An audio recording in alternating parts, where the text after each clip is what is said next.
I have no more campaigns to run. My only agenda, I know because I won both of them.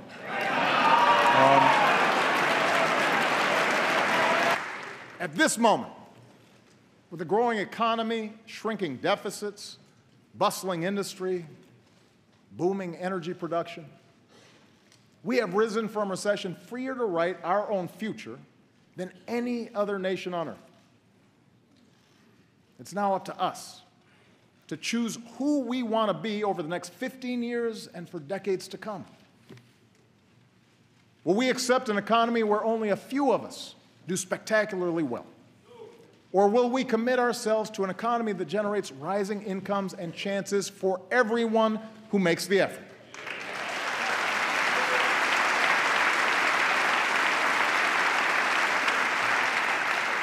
Will we approach the world fearful and reactive, dragged into costly conflicts that strain our military and set back our standing? Or will we lead wisely, using all elements of our power to defeat new threats and protect our planet? We were told our goals were misguided or too ambitious, that we would crush jobs and explode deficits. Instead, we've seen the fastest economic growth in over a decade, our deficits cut by 2/3, a stock market that has doubled, and healthcare inflation at its lowest rate in 50 years.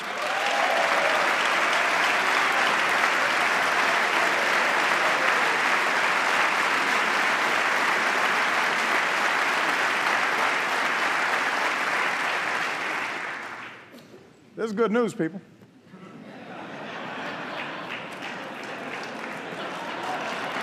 So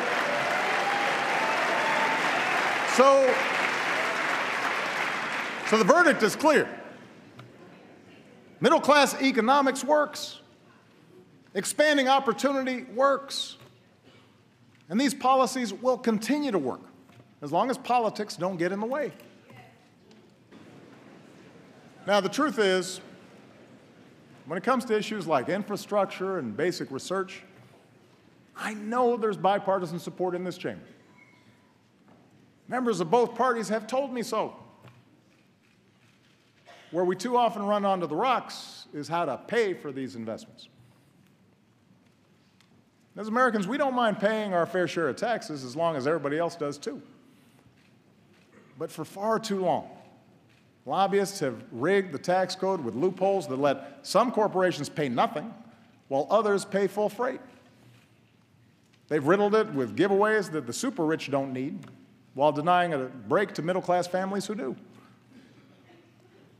This year we have an opportunity to change that. Let's close loopholes so we stop rewarding companies that keep profits abroad and reward those that invest here in America.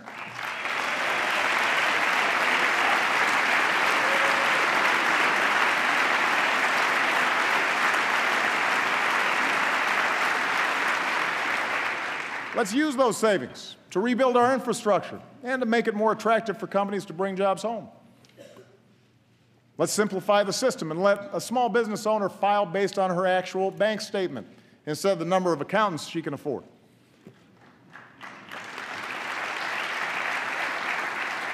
And let's close the loopholes that lead to inequality by allowing the top 1% to avoid paying taxes on their accumulated wealth.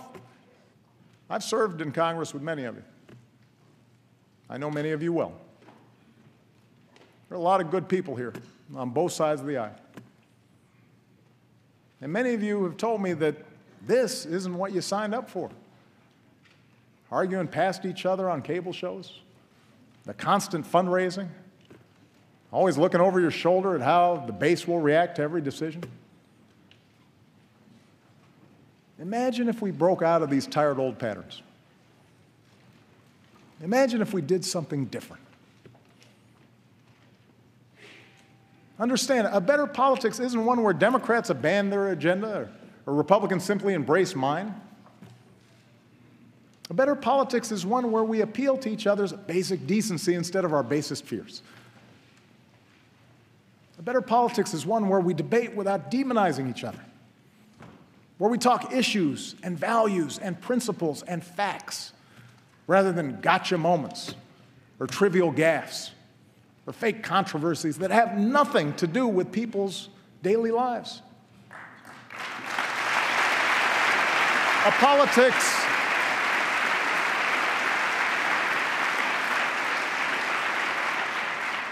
A better politics is one where we spend less time drowning in dark money for ads that pull us into the gutter and spend more time lifting young people up